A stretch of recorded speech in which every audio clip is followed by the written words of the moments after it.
بیچاروں کے چارہ کے بولنے کو عام بولنا نہ سمجھیے گا. جب بولنے کے لیے یار کی زبان ہلتی ہے نا تو اس شان سے ہلتی ہے کہ زبان مصطفیٰ کی ہوتی ہے اور کلام خود خدا کا ہوتا ہے. سبحان اللہ سبحان اللہ سبحان اللہ ماشاء اللہ. زبان مصطفیٰ کی ہوتی ہے اور کلام خود خدا کا ہوتا ہے.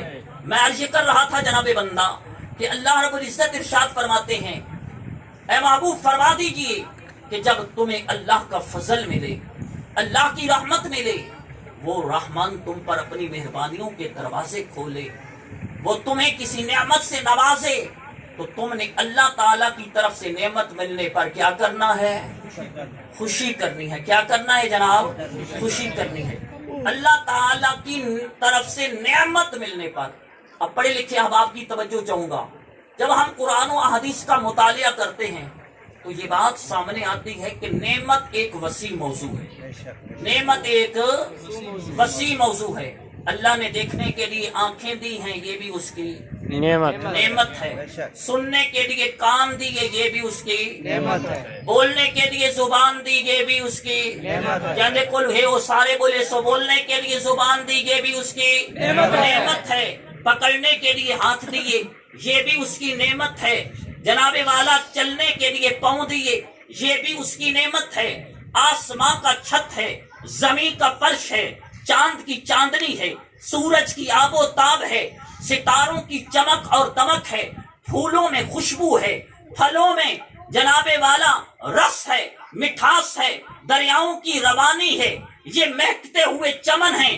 اللہ نے ہمیں نعمتیں تو بے شمار عطا فرمائی ہے، لیکن اللہ کی عزت کی قسم ہے بے شمار انعامات میں سے جو سب سے افضل و اعلیٰ اور برتر و بالا نعمت ہے وہ میرے آقا کا دنیا میں تشریف لانا ہے. ارے کیوں؟ وہ اس لیے کہ اللہ نے اور ہمیں دیا تو بہت کچھ ہے، لیکن اللہ کی عزت کی قسم ہے میرے رب نے اور ہمیں جو بھی عطا فرمایا ہے وہ آمینہ کے لال کے میلاد کا صدقہ عطا. سبحان اللہ. پتہ چلا میرے نبی اللہ تعالیٰ کے بے شمار انعامات میں سے سب سے بڑی نعمت ہے. حضور اللہ تعالیٰ کے بے شمار انعامات میں سے سب سے بڑی نعمت ہیں. اور جب ہم قرآن و حدیث کا مطالعہ کرتے ہیں نا تو نعمت کے بارے میں ہمیں رب نے قرآن میں 3 حکم ارشاد فرمائے. کتنے حکم جناب؟ 3. ایک ہے نعمت کا یاد رکھنا، ایک ہے نعمت کا شکر ادا کرنا، ایک ہے نعمت کا بیان کرنا.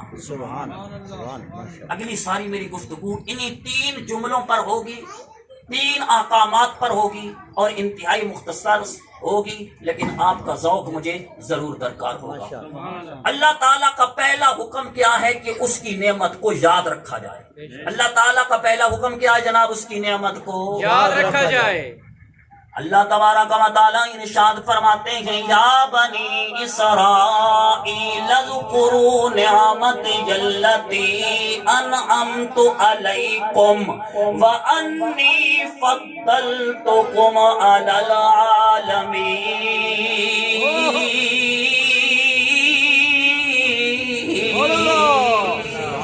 سبحان اللہ. فرمایا اے قوم بنی اسرائیل میری اس نعمت کو یاد رکھو جو میں نے تمہیں عطا فرمائی. سوال پیدا ہوا مولا کریم تو نے کون سی نعمت بنی اسرائیل کو ایسی عطا فرمائی ہے جسے یاد رکھنے کا حکم ارشاد فرما رہا ہے.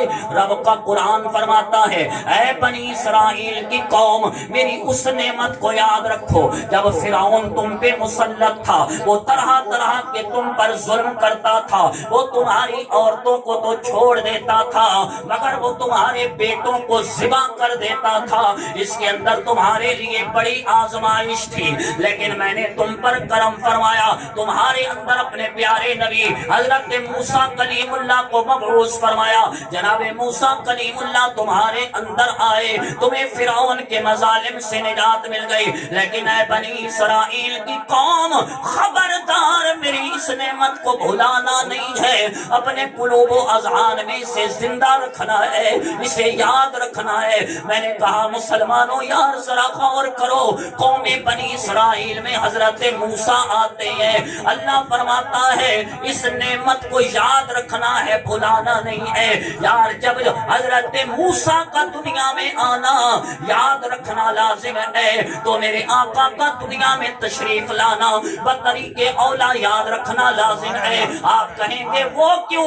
میں عرض کروں گا جناب اس لیے کہ موسیٰ دنیا میں آئے تو ایک قوم کے لیے رحمت بن کے آئے، لیکن میں قربان ہو جاؤں جب میرے مصطفیٰ دنیا میں آئے ایک قوم کے لیے نہ آئے۔ مکہ میں حضور کا جب میلاد ہوتا ہے خدا کے سارے اجڑے ہوئے دیار میں بہار آ جاتی ہے۔ سبحان اللہ، سبحان اللہ، نعرے تکبیر، اللہ اکبر، نعرے رسالت، یا رسول اللہ، عظمت مصطفیٰ۔ جناب موسیٰ ایک قوم کے لیے رحمت بن کے آئے، میرے مصطفیٰ آتے ہیں تو سارے اجڑے ہوئے دیار میں بہار آتی ہے۔ پھر قلم اور شاعر اٹھاتا ہے اور کیا کہنے پہ مجبور کر دیتا ہے کہ آج میلاد النبی ہے۔ کیا سبحانہ نور ہے، کیا بات، ماشاءاللہ۔ یہ تو سارے میری اپنے برادری دے ایک منہ وچ میرے شکر ہوتے ہیں، ہاں سارے میری اپنے برادری دے بولے جی میرے سامنے بیٹھے ہیں، انہاں دے اوتے کیا حضور دے آمد دا احسان نہیں ہویا؟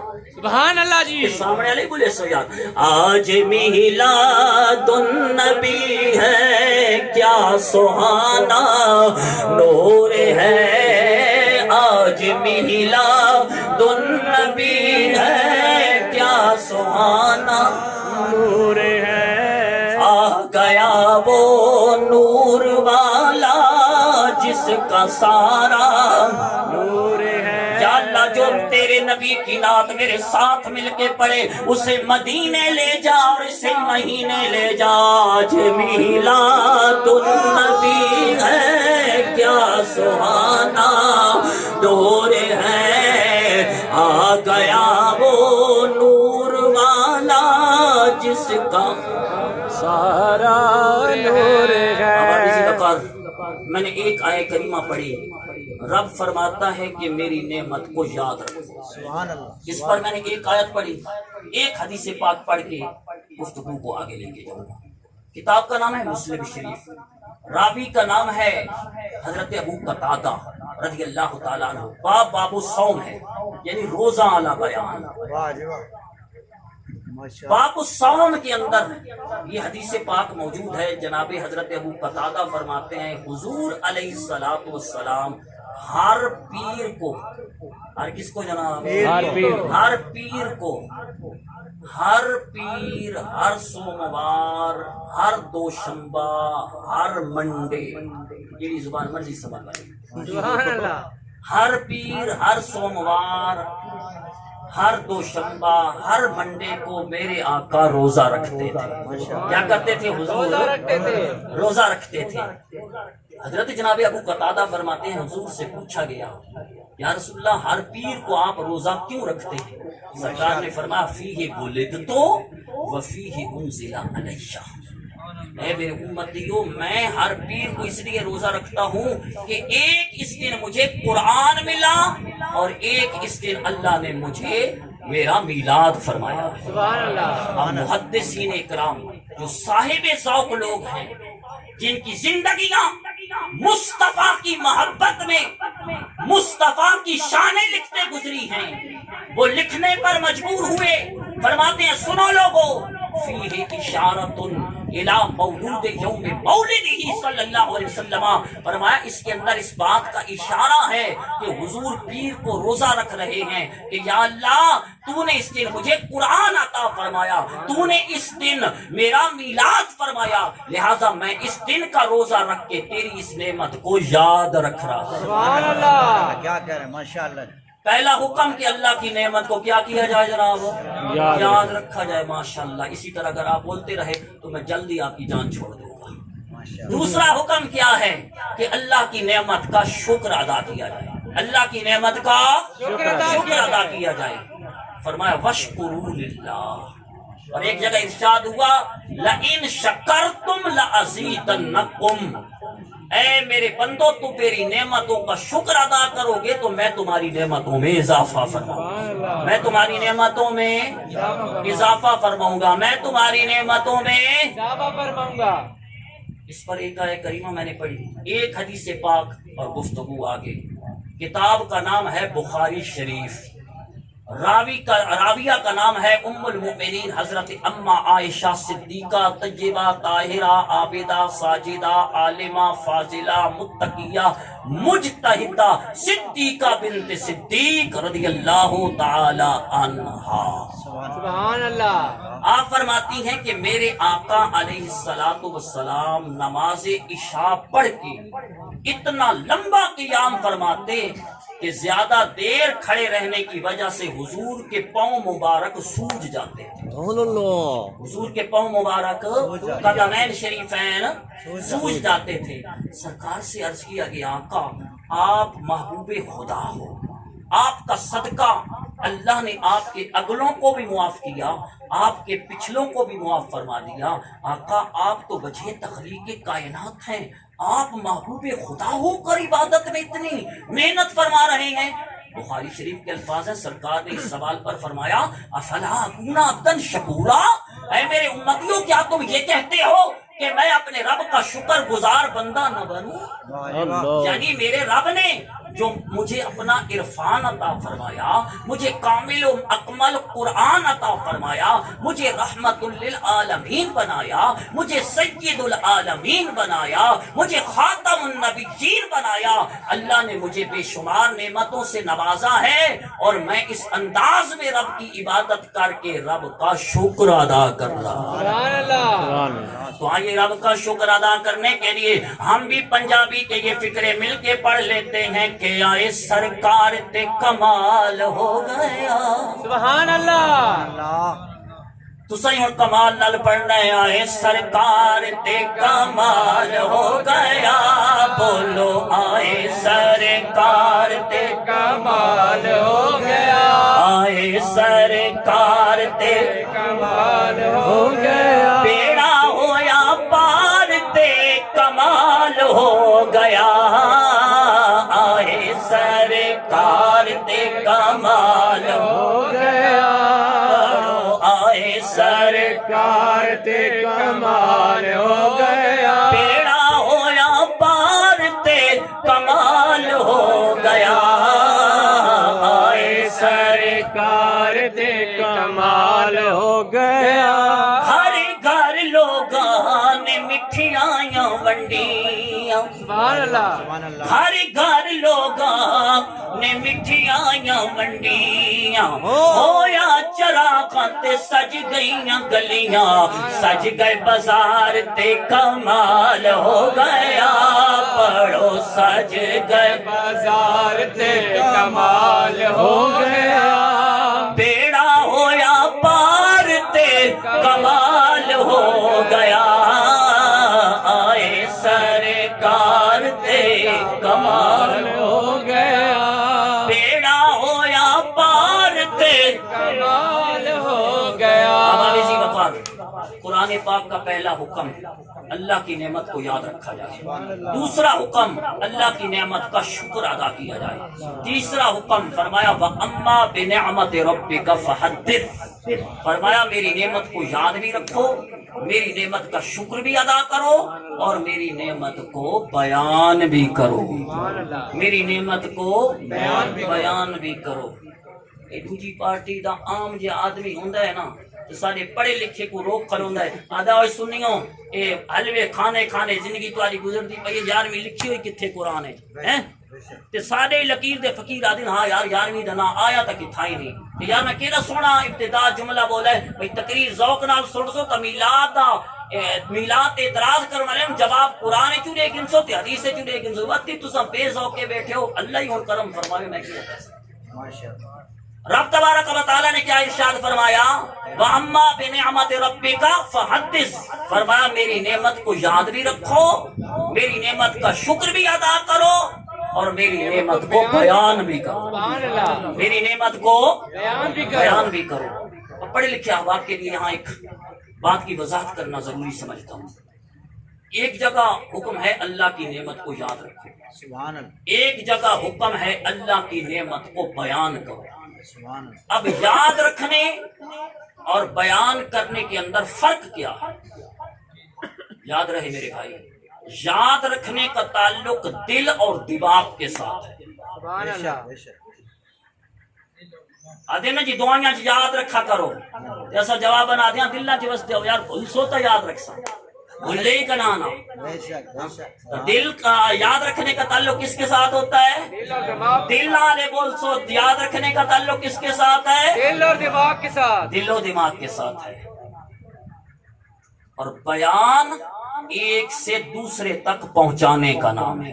بے شک بے شک. بیان ایک سے دوسرے تک پہنچانے کا نام ہے. پہنچانے کا نام ہے. دیکھیں نا میرے بھائی، یاد رکھا جائے گا دل میں، جب بیان ہوگا تو بیان کی تعریف یہ ہے کہ وہ ایک سے دوسرے تک پہنچے گا. جب بیان ایک سے دوسرے تک پہنچے گا تو اس کی صورت کیا بنے گی؟ بنے گی ایک محفل، سبحان اللہ. سجے گی ایک بزم، سبحان اس اللہ. میں ایک وتوہا کا بکھڑا بیان کرنے والا ہوگا، سبحان کچھ اللہ. سن کے واہ واہ کرنے والا، سبحان اللہ. سبحان اللہ. سبحان اللہ. ماشاء ایک واللیل کی زلفوں کو بیان کرنے والا ہوگا، سبحان اللہ. کچھ ان زلفوں کے اسیر بننے کی کوشش کرنے والے سبحان اللہ. ہوں گے، ایک جد اللہ کے ہاتھوں کا کمال بیان کرنے والا ہوگا، سبحان اللہ. کچھ سن کے سبحان اللہ کہنے والے ہوں گے. سبحان اللہ. رب کی رحمت یہ چاہتی ہے کہ میرے بندے صرف میری نعمتوں کو یاد نہ رکھیں بلکہ مل بیٹھ کے وہ میری نعمتوں کو بیان بھی کریں. کیوں؟ اس لیے کہ میرے بندے فرش کے زمین پہ بیٹھ کر مل بیٹھ کے میری نعمتوں کو بیان کریں گے اور عرش بری سے میں رب اپنے بندوں پر اپنی رحمتوں کا نزول فرماؤں. سبحان نعرے اللہ. تکبیر. اللہ اکبر. نعرے رسالہ. یا رسول اللہ. نعرے مصطفیٰ. زندہ باد. نعرے حیدری. یا علی. اصحابِ نبی. جنتی جنتی. احبابی مقام میں عرض کر رہا تھا، رب نے فرمایا میری نعمتوں کو یاد رکھو، میری نعمتوں کا شکر ادا کرو. تیسرا حکم فرمایا میری نعمتوں کو بیان کرو. اب اس پر بھی ایک حدیث پاک بیان کرنے جا رہا ہوں، پوری توجہ چاہوں گا. حدیث پاک کے حوالے نوٹس کیجئے، مشکات شریف کے اندر موجود، نسائی شریف کے اندر موجود، ترمذی شریف کے اندر موجود. اس کے اندر ترمذی شریف، پتہ ہے کتب احادیث کے اندر ترمذی شریف وہ مقام رکھتی ہے، پوچھو نا علماء سے، فرماتے ہیں جس کے گھر ترمذی شریف ہو وہ یہ سمجھے کہ خود رسول اللہ میرے گھر میں موجود ہے. سبحان اللہ. کتب احادیث میں اتنی معتبر کتاب مشکات شریف کے اندر موجود، نسائی شریف کے اندر موجود، ترمذی شریف کے اندر موجود، ابن ماجہ شریف کے اندر موجود، اور پنجتن پاک کے نام کا 5واں حوالہ جو حدیث پڑھنے جا رہا ہوں وہ جناب والا ابن ماجہ شریف کے بعد ابو داود شریف کے اندر بھی موجود ہے. سبحان اللہ. سبحان اللہ. حضرت جناب معاویہ رضی اللہ تعالیٰ عنہ فرماتے ہیں ایک دن میرے آقا علیہ الصلوۃ والسلام نے نماز عشاء ادا فرمائی. نماز عشاء ادا فرمانے کے بعد میرے آقا اپنے گھر تشریف لے گئے. آدھی رات کا وقت جب ہوا سرکار اپنے گھر سے اٹھے، مسجد میں تشریف لائے. مسجد میں آ کے سرکار نے کیا دیکھا کہ مسجد نبوی کے اندر آدھی رات کے وقت حضور کے چند صحابہ حلقہ بنا کے بیٹھے ہیں. اور سرکار جب آتے ہیں جو حلقہ بنا کے بیٹھے ہیں ان سے آ کے میرے آقا سوال فرماتے ہیں ما اجلسکم ہنا. اے میرے صحابہ آدھی رات کا وقت ہو چکا ہے، لوگ اپنے گھروں میں جا کے آرام کر رہے ہیں، نیند کے مزے لوٹ رہے ہیں، لیکن کیا بات ہے تم آدھی رات تک مسجد